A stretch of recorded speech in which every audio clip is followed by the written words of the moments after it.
Welcome back to the Oscar Project Podcast, the show where I discuss Oscar-nominated films year by year.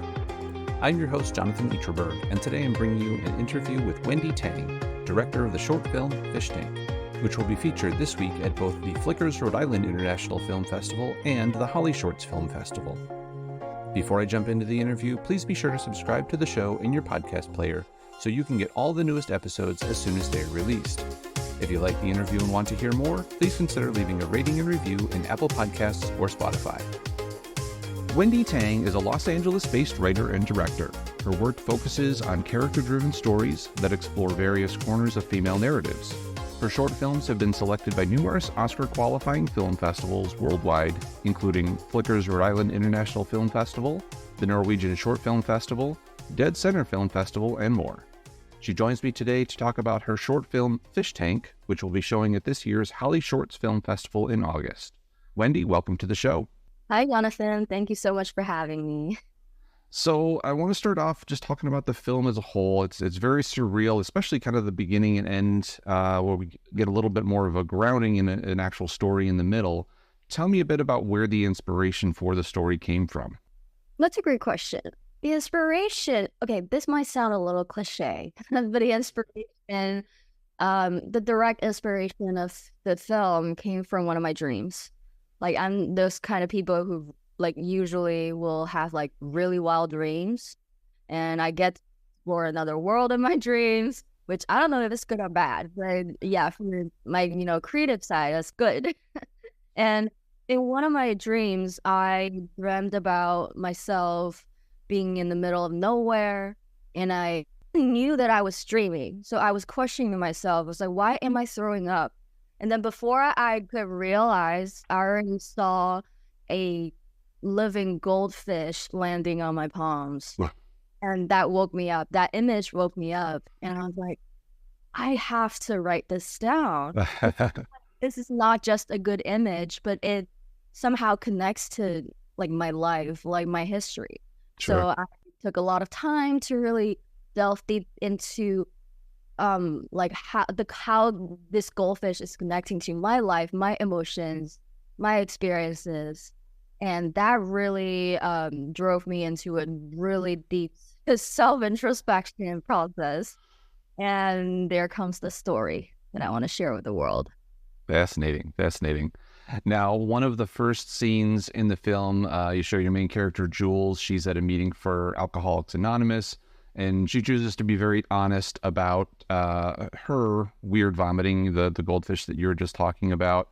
Why was it important to establish such honesty in her character right at the beginning of the film like that? First of all, I feel like in that scene, she's telling this truth as a joke. Right. She doesn't expect anyone to trust her because she doesn't get a lot of trust from other people in daily life. So she's kind of used to that scenario. So she was just thinking, oh, what if I just, spit out the truth and see who can really connect with me? She's seeking for connections. That's her whole arc in the story. She's seeking connections. Most of the people, they still treat it like it's a joke. So that's within her reputation, except for someone else. Makes sense. Yeah, I definitely get a couple of chuckles in that scene when she first mentions it, and then the gentleman that touches base with her afterward, tells her that he believes her. So that's her connection there. Yeah. We also get fairly early in the film, and obviously throughout the film, we get to see her apartment, which is full of fish tanks where she keeps all of these goldfish. Obviously, you've got a lot of challenges in there: reflective surfaces, running water, pumps, all that sort of thing. What kind of challenges did that set face for making the film, and also what other challenges did you face making the film aside from those challenges? Yeah, because the film was, like, it was very ambitious for me and the team to, pull out this film. We like kind of joked among ourselves, be like, if we can pull this off, we can do anything. Because we have a limited budget and a limited time frame that we have to shoot everything. And no one has done, it has some VFX, it has some special effects, and it has animal, and it has some other elements that are challenging, but no one has done a thing that all those elements together. Right. Yeah, so in the location scouting, it was already hard that we had to find a place that can fit all the fish tanks in, and that allow us to put the fish tanks in. Right. And the reflective surfaces and the water, the pumps, they're definitely part of the challenges. But the most challenging part is actually the fish. Yeah, because we first of all, I want to say no fish were harmed during the making. Yes, because we collaborated with a fish wrangler in Hollywood, and shout out to Mark, and he's very good at working with fish on set. So he taught us how to make the temperature of the water right, make the pH level of the water right, and how to keep the oxygen going, and what we need to do to ensure that the fish are comfortable in the tanks. So with his help, we were able to we loaded in the fish tanks, and then we shot everything in the first 2 days, and then we load them out. Yeah, so that ensures every fish goes back to Mark alive, safe and sound. Yeah, and speaking of the fish, I really like there were several shots in the film where I don't know if you were actually shooting through a tank, but it appeared as if we almost were right in the tank with the fish. What was kind of the idea behind giving that perspective of things going on outside the fish tanks?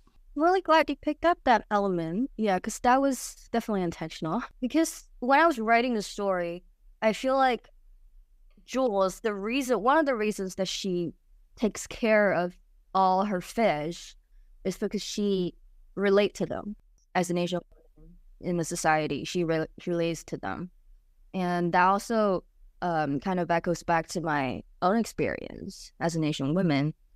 And like a lot of times, in the industry or just in the society, it almost feels like we're kind of like trapped in a glass tank. A lot of people are watching, and they're tossing food to us, so we have to fight against each other. I put that feeling in Jules' character. And so in her life, she's not only trapped by her emotions, she's also trapped by her life. Like, she's trying to find a way out. So I wanted to establish that setup in the very beginning, to make the audience really feel for what she's feeling. I also was noting the sound quite a bit in the film. Obviously, we talked about the pumps and the water earlier, and I liked how, again, there were certain times where that sound of the pumps, of the water, kind of took over the entire soundscape of the film. So not only thought process behind that, but how did you actually go about it? I'm assuming a lot of that was in post-production to make sure that the sound was just right that you wanted to get for those types of things. Yes. We worked really hard in the post-production sound to ensure the movie is also part of the expression that we wanted to achieve. Like, I always believe the sound is just as important as the visuals. And so a lot of times in the script stage, I write a lot of sound elements that I wanted to go with the picture. So that really helps in post-production, that what the directions are that we're trying to navigate. And with the sound designers and mixers of this film, we really tried to achieve a very subjective feeling of the entire sound design. We want the audience to feel that those sounds are what Jules is actually hearing. So we designed a lot of the pumps, a lot of the water sound, especially when she's getting overwhelmed. Those sound kind of like takes over her world. Right. Yeah, and yeah, I'm glad it came out really well. Yes, yeah, definitely picked up on it as I was watching. Now, toward the end of the film, I don't want to venture too far into spoiler territory, but you have a what I thought was an amazing effects shot with the fish tanks. So if you can dance around spoiler territory, how did you manage to put that shot together and kind of that final, not final scene, but scene towards the end of the film as a whole? Okay. Now I can dance around. I would say in that scene, it was very difficult, for sure. Eventually, it was a combination of special effects and visual effects. And they kind of like collaborated very well together in defining which element needs to be shot, with the camera, and what shots can we achieve in special effects. So yeah, that's a great collaboration between production and post-production. And it was very key that we designed the whole plan from the very beginning with the visual effects supervisor and the special effects supervisor. Like, they talked through a lot of the details in the process to ensure that we can achieve this effect like very effectively, within the budget. Sure. I'm sure that was another big challenge. So if people want to know what the shot I'm talking about is, they'll definitely have to go see the film. Now, I have a couple of questions not specifically related to the film, but before I move on, is there anything else you want us to touch on about Fishtank? I would say Fishtank for me is like, it's like my dear baby. I've been giving a lot of love and blood, and in the past few years, I really want people to go watch it, and I want to hear what they feel, what they think about the film. That really makes me happy. Excellent. Well, we'll definitely put a link to where folks can check it out when it's showing at HollyShorts this week, and hopefully people can come and check it out. Now, this might be the hardest question I ask, but if you had to pick your top 3 films of all time, what would they be? That is the hardest question for sure. I don't think what first comes into my mind is Ang Lee's Life of Pi. It might be a very niche answer, but that I remember when I was younger, when I was like a teenager, I watched that film in the theater, and those images really stuck with me for like over a week. I kept thinking about the movie again and again. Just feel like I could feel that beneath the surface, what are like the simmering emotions are, and those really struck me. Even though I didn't quite as a kid, I didn't quite understand the level of those emotions. As Right. I got to appreciate it more. So that I would say that's definitely in one of my top 3 movies. Another one, I would give it to Inception. It's just like that movie to me really showed me the possibilities of filmmaking. I watched that still as a kid.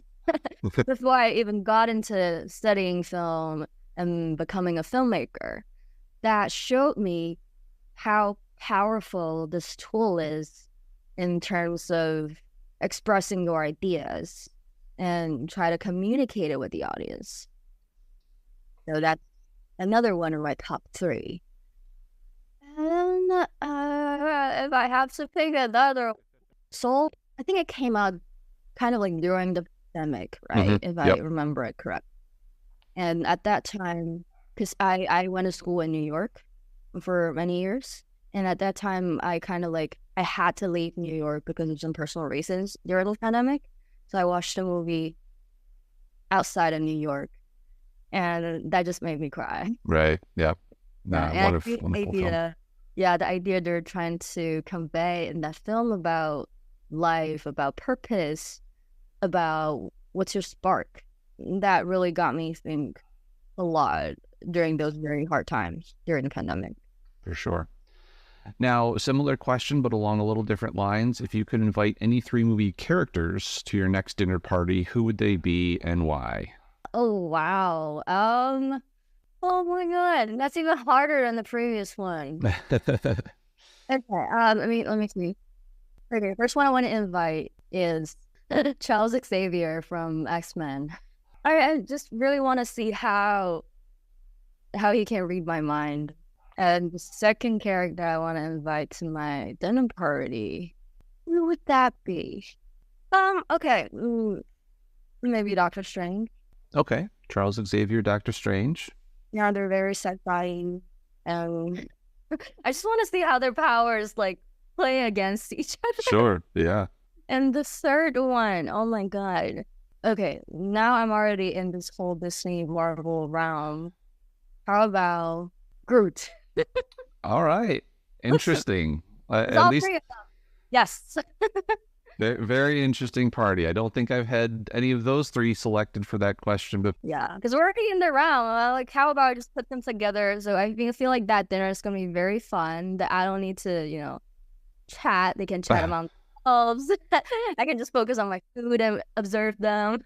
Sure. I wonder though if Xavier tries to read Groot's mind, does he read it in English or does he read it in I am Groot? Yeah, that's Marvel, we got an idea for you. All right. Do you have any books that you could recommend that you've read recently? They could be fiction or nonfiction and don't necessarily have to relate to movies. yeah. I am reading one recently. Actually, again, it's the Fleabag scripture. It's the script version, basically, of the TV show Fleabag. Because I would say Fleabag is one of my favorite TV shows of all time. That's an easy answer for me. I wanted to see it from the script level, like from the story level. Right. Well, those brilliant ideas got worked together, and to really feel it and kind of like compare it to the TV show of how they translate those great images, those great ideas from the script to screen. Fantastic. We'll put a link to that if people want to check that out. And lastly, before we wrap up here, I know the film is showing at HollyShorts this month, but do you have any other projects lined up that you're working on? And also, where can people follow you on social media to keep up to date on that stuff? Yes. Aside from Fishtank, which is showing at the HollyShorts, and I'm also working on 2 other projects currently. One is a short that I'm about to shoot at the end of this year in New York. And another one is the feature script that I'm writing, and it's the feature version of Fishtank. Excellent. And I'm already on the second or third draft. I'm just trying to polish it and to get it the best form it can be. You can follow me on Instagram, and my handle is _Wendi Tang. Wonderful. We'll put a link to that in the show notes as well. Well, Wendi, I really thank you so much for the time today. It's been great talking to you and learning a bit more about the film, and look forward to seeing more from you in the future. Thank you so much. Thank you again to my guest today, Wendi Tang.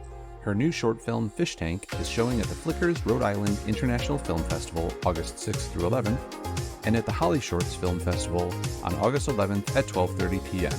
The film will also be featured at South by Southwest Sydney in October. The Oscar Project podcast is written and produced by me, Jonathan Eacherberg, with editing assistance from Joshua Eacherberg.